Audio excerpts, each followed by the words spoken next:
दोस्तों, मेरा नाम अनम है और मैं अभी इस्लामाबाद में रहती हूँ और शादीशुदा हूँ। मेरे 2 बच्चे हैं जो स्कूल में पढ़ते हैं। शौहर का इस्लामाबाद में बिजनेस है। अब 2 साल पहले मेरे शौहर ने मरी में अपनी नई फार्मा फैक्ट्री लगाने के लिए जमीन खरीदी। उसके बाद वहां पर कंस्ट्रक्शन का काम शुरू करवा दिया।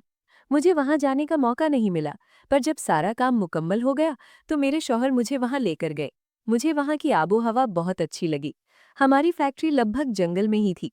फैक्ट्री के पास ही एक छोटा सा घर भी मेरे शौहर ने बनवाया था। घर के पास से ही एक कच्ची पगडंडी नीचे घाटी की तरफ जाती थी, जो एक गांव में पहुंचती थी। मगर गांव बहुत दूर था।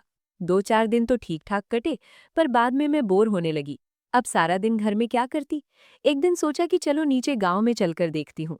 अपने शौहर को फैक्ट्री भेजने के बाद मैं तैयार होकर कच्ची पगडंडी पे चल पड़ी। थोड़ा सा आगे जाने पे तो पूरा जंगल शुरू हो गया। बिल्कुल शांत, सिर्फ झींगर और किसी पंछी के बोलने की आवाज आ रही थी। काफी देर चलने के बाद भी कोई गांव नजर नहीं आया। फिर मेरे भी दिल में थोड़ा डर आया कि इस जंगल में अकेली में अगर कोई जंगली जानवर आ जाए तो। फिर ख्याल आया, अगर कोई आदमी आ जाए और यहाँ मेरा इस्तेहसाल करे तो। इस ख्याल से ही मेरे तन बदन में झुरझुरी सी हो गई। अभी मैं ये सब सोचती सोचती चली जा रही थी कि थोड़ी दूरी पर मैंने एक झोपड़ी देखी। मैं बेसाख्ता ही उस झोपड़ी की तरफ बढ़ गई।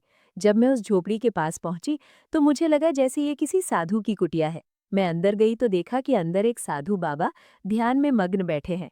सर पे जूड़ा, बढ़ी हुई दाढ़ी, चौड़े कंधे, उम्र करीब 45 साल, बाल अधपके, सीना भी बालों से भरा हुआ।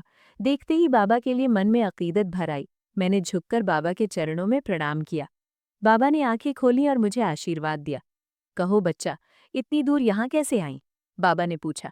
बाबा जी, हमारी फैक्ट्री है यहाँ, वो जो ऊपर सड़क के पास नई बनी है ना, वो वाली। मैं तो बस गांव की तरफ जा रही थी, रास्ते में आपकी कुटिया देखी तो आपका आशीर्वाद लेने चली आई। मैंने जवाब दिया। अच्छा अच्छा, क्या बनाते हो फैक्ट्री में? बाबा ने पूछा। जी, दवाइयाँ बनाते हैं बहुत सारी, मैंने कहा। लेकिन मैंने ये भी गौर किया कि बाबा बात करते करते सिर्फ मुझे देख रहे थे। बातचीत के दौरान उन्होंने मेरा मुआयना कर लिया था। खैर, उस दिन तो कोई ज्यादा बात नहीं हुई और मैं थोड़ी देर बाद ही बाबा का आशीर्वाद लेकर वापस आ गई। अगले दिन सुबह मैं फिर से तैयार होकर जंगल की तरफ चल पड़ी। आज मैंने टी शर्ट और कैपरी पहनी हुई थी। मैं वैसे ही घूमती घामती फिर बाबा जी की कुटिया की तरफ चल दी। आज बाबा जी कुटिया में नहीं थे। मैंने कोई आवाज नहीं की, बस बड़ी शांति से घूमते हुए कुटिया के पीछे गई। वहां बाबा लकड़ियां काट रहे थे। बाबा का जिस्म बड़ा ही कसा हुआ था। ये सोचकर मेरे मन में एक ख्याल आया और बाबा के पास ही चली गई और उन्हें प्रणाम किया। प्रणाम बाबा, मैंने कहा। बाबा मुझे देखकर बिल्कुल भी नहीं हिचकिचाए, बल्कि बड़े एतमाद से बोले। जीती रहो बच्चा, भगवान तुम्हारा कल्याण करे। बाबा, भगवान का पता नहीं, पर आप मेरा कल्याण जरूर कर सकते हैं। मेरे दिल की बात मेरी जबान पर आ ही गई। अब बाबा थोड़ा चौंके। क्या मतलब बच्चा? बाबा, शौहर पर काम का बोझ बहुत ज्यादा है। वो तो मेरी तरफ बिल्कुल भी ध्यान नहीं देते। काम से आते हैं, खाना खाकर सो जाते हैं और मैं तड़पती रहती हूँ। आप बताओ बाबा, मेरे सुंदर रूप में क्या कमी है? मैंने बाबा से कहा। बाबा ने मुझे ऊपर से नीचे तक घूरा और कहा, तुम तो परमात्मा की एक बहुत ही सुंदर तख्लीक हो।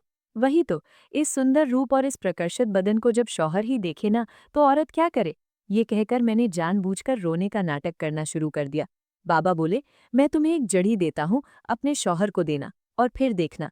ये कहकर बाबा अंदर झोपड़ी में चले गए, तो मैं भी उनके पीछे पीछे झोपड़ी के अंदर चली गई। बाबा ने अपना आसन ग्रहण किया और अपने झोले से एक जड़ी बूटी निकाली। मैं बिल्कुल बाबा के कदमों के पास नीचे बैठ गई। उन्होंने मुझे दिलासा दिया। चिंता मत कर बेटी, ये जड़ी बहुत कारगर है, 2-3 दिन में ही अपना असर दिखा देगी, बाबा बोले। मुझे लगा कि बाबा चाहते थे कि मैं अपने पाँव छोड़कर उनके सामने ठीक से बैठ जाऊं, पर मैंने बाबा के पाँव नहीं छोड़े। बाबा ने 1-2 बार मेरा सर अपने कदमों से उठाने की भी कोशिश की, मगर मैं नहीं हटी। ये स्थिति शायद बाबा के लिए भी बड़ी अजीब रही होगी। मेरे आंसू बाबा के टखनों पर गिर रहे थे। थोड़ी देर बाद मुझे एहसास हुआ जैसे कोई चीज मेरे माथे को छू रही है। अपने अंदाजे से मैं जान गई थी। मैंने सर उठाकर बाबा की तरफ देखा। बाबा बड़े प्यार से मेरा सर सहला रहे थे और उन्होंने भी बड़े प्यार से मेरी आंखों में देखा।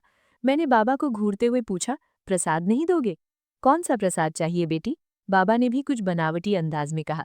मुझे इसका प्रसाद चाहिए, कहकर मैंने अपनी उंगली से छूकर कहा। बाबा ने कहा, लो बेटी, पिछले 13 साल से इसने कभी किसी को नहीं देखा है। जब से यहाँ आया हूँ, मैं ब्रह्मचारी का पालन कर रहा था, मगर तुम मेनका बनकर आई और मेरा ब्रह्मचारी भंग कर दिया। थोड़ी देर तक ये ऐसा ही चलता रहा। मेरी बेचैनी बढ़ रही थी, मगर बाबा बड़े इत्मीनान से लगे रहे। 5-6 मिनट बाद तो मैं बुरी तरह से थक गई। मेरा दिल कर रहा था कि इसी आनंद में अगर जान भी निकल जाए तो कोई गम नहीं। मगर बाबा उसी रफ्तार से अपना काम करने में लगे रहे। थोड़ी देर बाद नहाने के बाद झोपड़ी के अंदर आए और मैंने हम दोनों के लिए खाना बनाया। खाना खाकर दोपहर बाद हमने फिर एक लंबी साधना की। इस साधना में बाबा ने मुझे 3 बार खुश किया। अब तो ये हर रोज का खेल हो गया। हर रोज बाबा किसी नए तरीके से मुझे साधना करवाते। अब तो मेरा दिल करता था कि सब कुछ छोड़ छाड़कर बाबा के पास ही आ बसूं। बाबा ने भी मुझे जी भर के साधना करवाई। जिस दिन वापस आना था मैं बाबा से लिपटकर बहुत रोई। मैं करीब 10 दिन वहां रही और उन 10 दिन बाबा के साथ तपस्या की। बाबा ने मेरी ऐसी साधना करवाई कि मैं वापस इस्लामाबाद आकर 2 महीने तक शौहर को पास नहीं आने दिया और जब भी जाती बाबा की सेवा करती। तो दोस्तों, कैसी लगी ये कहानी? अच्छी लगी हो तो प्लीज़ लाइक करें और सब्सक्राइब करें। इस्लामाबाद वापस आकर मेरा दिल मरी की उन हसीनों वादियों और बाबा की उस कटिया में ही अटका रहा। 2 महीने बीत गए मगर वो 10 दिन मेरे जहन से नहीं निकल रहे थे। शौहर अपने बिजनेस में मसरूफ थे और मैं इस इंतज़ार में थी कि कब दोबारा वहाँ जाने का मौका मिले। आखिरकार एक दिन शौहर ने खुद ही कहा, अनम, फैक्ट्री का ऑडिट है, मुझे 1 हफ्ते के लिए मरी जाना है, क्या तुम साथ चलोगी? मेरे तो जैसे दिल की मुराद पूरी हो गई। मैंने फौरन हामी भर ली। मरी पहुंचते ही मेरा दिल जोर जोर से धड़कने लगा। जैसे ही हम अपने उसी छोटे से घर पहुंचे, मैंने सामान रखा और शौहर के फैक्ट्री जाने का इंतजार करने लगी। जैसे ही वो गए, मैंने अपना बैग उठाया और उसी कच्ची पगडंडी पर चल पड़ी। इस बार डर नहीं था, बल्कि एक अजीब सी तड़प थी। जब मैं कटिया के पास पहुंची तो देखा कि बाबा वहीं बाहर आसन लगाए बैठे थे। मुझे देखते ही उनके चेहरे पर एक गहरी मुस्कुराहट आई। आ गई बच्चा, मैं जानता था तुम जरूर आओगी। मैंने भागकर उनके कदमों को छुआ। बाबा ने मेरा हाथ पकड़कर मुझे उठाया और बोले, आज की साधना पहले से भी लंबी होगी। इस बार मैं अपने साथ कुछ खास तोहफे और खाने पीने का सामान भी लाई थी। हम कटिया के अंदर चले गए। बाबा ने बताया कि मेरे जाने के बाद वो भी काफी बेचैन रहे थे। उस दिन बाबा ने मुझे एक नए आसन के बारे में बताया। उन्होंने कहा कि मरी की इस ठंडी फिजा में जिस्म को गर्म रखने का यही बेहतरीन तरीका है।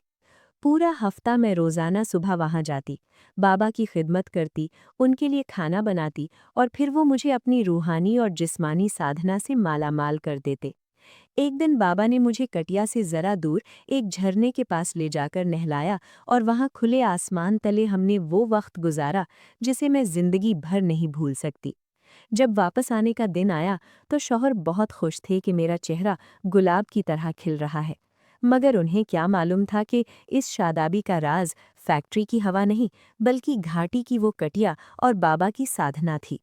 मैंने बाबा से वादा किया कि अब हर महीने किसी न किसी बहाने से उनकी खिदमत में हाजिर होती रहूंगी।